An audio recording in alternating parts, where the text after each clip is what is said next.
Thank you, Mr Noakes. I beg to move that this House has considered the potential merits of ending Section 21 evictions. I'm grateful to have secured time for a debate on this matter, which continues to affect all of our constituents. And I start by paying tribute to my constituents in Liverpool Walton, who are the innocent victims of the country's current broken housing system. Everyone renting in the private sector has the right to feel secure in their home, settled in their community, and able to plan for the future with confidence. But millions of responsible tenants could still be uprooted by their landlord with little notice and little justification. This is wrong. They're not my words, but the words of the Right Honourable Member for Maidenhead and then Prime Minister back in 2019.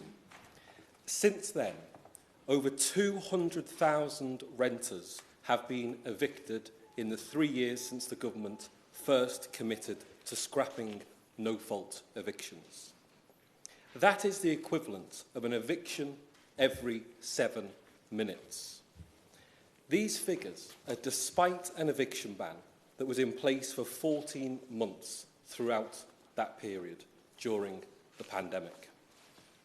Section 21 evictions allow for landlords in the private rented sector to evict tenants from their properties without having to establish any fault on the part of the tenant. If a notice is served, it gives tenants just 2 months to leave their homes. Even the threat of eviction has detrimental effects on tenants. Section 21 notices mean tenants are unlikely to exercise other rights, such as the very limited right to challenge rent increases for the fear of retaliatory eviction. Research by Shelter has shown that nearly 1 in 5 renters decided not to complain about poor conditions in their home for fear of being evicted. And I witness this on a frequent basis in my constituency. A constituent visited my office who had complained to their landlord about the lack of repairs to the front and back door, essential repairs.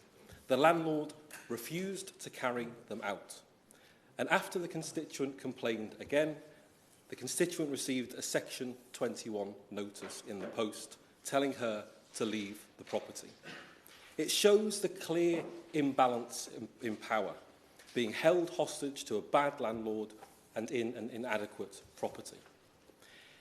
It's difficult to underestimate the dislocating and exhausting experience of being evicted from the place you call home. Living in limbo, never certain of when your time may be up. Having to pack up your belongings, leave support networks, potentially change employment, all at immense personal, mental and financial cost. The unmooring impact on children, having to move schools, which can have a lifelong impact on learning and development, leaving friends and family behind. My constituency office recently spoke to a constituent who contacted us after being served a Section 21 eviction notice. She'd been living in her property for 13 years with her 2 children, aged 12 and 2. She suffers from anxiety, and after being told she must leave the property, her anxiety has, in her words, gone through the roof. She has never had panic attacks as bad as they are now. She said, "It's exhausting to look after kids at the same time as worrying about where we will end up." She told us being served with the eviction notice was cruel, saying you should not be able to drop a note through someone's door telling them to pick up their lives and move on. If constituents are removed from properties, they are often placed on long property waiting lists, compounding the sense of uncertainty and insecurity that they experience. I want to take this opportunity to commend the fantastic work that local organisations such as Vauxhall and Merseyside Law Centres, Acorn and my local Liverpool Shelter branch carry out in almost impossible circumstances to support my constituents in the face of minimal government support. All MPs in this chamber will have similar stories from their own constituents and may be planning to share their contributions today. Indeed, it was these stories and the tireless work of the renters' unions and housing campaigners that pushed the then Prime Minister, the Right Honourable Member for Maidenhead, to promise a new deal for renters in 2019. It will come as a little consolation that the Labour Party announced in December 2017 that any future manifesto would contain a commitment to remove no-fault evictions. The 2019 Conservative manifesto continued this commitment, promising the abolition of no-fault evictions to protect tenants from revenge evictions and rogue landlords. Again, their words, not mine. Of course, like many Tory promises, it was not worth the paper it was written on. The 2.5 years of the premiership of the Right Honourable Member for Uxbridge and South Russell passed without any bill being published. We have had a consultation which the government responded to, again vowing to abolish Section 21. And now we find it kicked into the legislative long grass, not a priority for the previous administration, and no one knows what the new government is minded to do. And I hope the Minister can shed some light on this today. This is despite the huge public support for the reform of private renting. 79% of the public, 80% of Conservative voters and 86% of voters over 65 back greater protections for private renters, according to Generation Rent data. The private rented sector is dominated and characterised by insecure tenure, increasingly unaffordable rents, poor housing quality, and the ever-present risk of eviction. Data from Crisis showed that nearly 20,000 households faced homelessness in the last financial year after receiving a no-fault eviction notice. Losing a private tenancy is the second biggest cause of homelessness in England. If the government is serious about ending homelessness, what are its reasons for delay? No one should be going homeless. However, when we know private sector tenants have to move more often than people in any other tenure and then face average moving costs of well over £1,500, we should be doing all we can to ensure constituents are not pushed into destitution following the receipt of a Section 21 notice. This is more important than ever in the midst of the current Tory-engineered economic chaos that is causing absolute misery to many people across the country. We are all aware of the huge challenges our constituents face. A skyrocketing cost of living, food prices at a 40-year high, record energy costs to skyscraping inflation. All these conditions make the need for a safe, secure home more important than ever before. Add to this dwindling supplies of affordable housing and more than 3 decades of deregulation, and it is easy to realise how we have created the toxic conditions we now find ourselves in the middle of. Where is the government's plan to deal with this? It may prove to be too late for many people across the country. To use just one example, statistics from the Ministry of Justice show that the situation is not getting better for renters, it is getting much, much worse. There was a 52% increase in the number of no-fault evictions between April and June of this year. Conditions for private renters are continuing to deteriorate, and the government's neglect is the cause. This increase in forced evictions took place against a background of 11% inflation and rent increases of 11.8% outside of London, according to Rightmove. These rent increases are widespread. Data from Shelter shows that 1 million private renters were hit with a rent increase in August 2022 alone. These rent increases have a clear knock-on effect. Eviction claims for rent arrears are at the highest levels since records began. And still no one from the party opposite seems to recognise that it's rent increases that also cause inflation.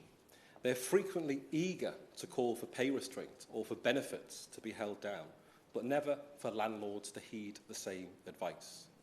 The government is continuing consulting on a rent cap in the social housing sector. Why is it that private sector tenants are always forgotten about? Announcing the consultation, the Department for Levelling Up, Housing and Communities said, putting a cap on rent increases for social tenants offers security and stability to families across England. Highlighting the potential increases of 11% next year for social tenants, the press release stated that this move would prevent rents from rising significantly. When we know that price rises will be the same or potentially higher in the private rented sector, why will the government not provide the same protection to private renters? In Scotland, emergency legislation has been announced to freeze rents and establish a 6-month moratorium on evictions for both the private and rented and social sectors. This demonstrates where the political will exists, action can be taken quickly and decisively to provide relief for tenants. What analysis has the UK government carried out of this legislation, and would the government be minded to announce a similar pause on evictions? A dramatic increase in the availability of buy-to-let mortgages, little growth and access to the social rented sector, and now skyrocketing interest rates caused by a mix of backwards ideology and financial illiteracy have led to the number of households renting privately growing. The lack of housing affordability and the lack of tenant security in the private rented sector go hand in hand. The cost of frequent unwanted moves makes people worse off, and money spent on rent is money that is not being spent on putting down a deposit or saving for a mortgage. I'll be pleased to give way. I'm very grateful. He quotes the experience of Scotland, where they've had to introduce rent controls on the back of their change to effectively abolish Section 21. Is he also advocating that we should adopt rent controls for the private rented sector? Yes, I am. We have a... I thought I'd laid out that argument quite clearly. We have a system in which housing benefit subsidises landlords owning property. A much wiser use of this money would be to use it to build new council housing. This saves money in the long run and allows those living in the properties to have the sense of belonging and security that is so vital to well-being. Frankly, successive governments have not taken this problem seriously enough. The government must recognise the damaging consequences of this delay and announce this vital legislation as soon as possible. The promise to abolish no-fault evictions was included in the Conservative Manifesto of 2019. Indeed. The Renters Reform Bill was included in the Queen's Speech of December 2019. Yeah. 3.5 years later, 3 Prime Ministers later, and 4 Secretaries of State later, we still have not had this legislation put forward to the House. It is no surprise that many organisations simply don't trust the Conservative Party to deliver on these much-needed reforms. Just a few weeks ago, in one of her many U-turns, the Right Honourable Member for South West Norfolk had to reassure the House that it was her policy to press ahead with banning no-fault evictions, after previous reports suggested the opposite. If you need another example of the government's half-hearted approach in this area, you need look no further. Even today, we see another change in administration. Who knows if this manifesto commitment will be kept or tossed aside? Now we need to see action, not more delay. In fact, this is the very least private renters deserve. We need to keep tenants in their homes. Will the government investigate incentives to sell with tenants in situ? What will they do to work more closely with councils to help them create and buy more social housing? Will they look at unfreezing housing benefit, which is currently lagging way behind rents? Can the Minister explain why social tenants may receive a rent cap following a consultation, but why there have been no similar moves in the private rented sector? I'd like to invite the Minister to meet with myself and organisations like the Renters Reform Coalition to discuss these matters further. Will the Minister give a clear date for the introduction of this legislation? To give security and certainty to tenants, it must be in this parliamentary session. And before I finish, I'd like to pay tribute again to the fantastic organisations that work in this area, particularly all members of the Renters Reform Coalition, to use a term the government and its allies hold very dearly. The Renters Reform Bill is oven ready. So set a date and publish it. Thank you. The question is that this House has considered the potential merits of ending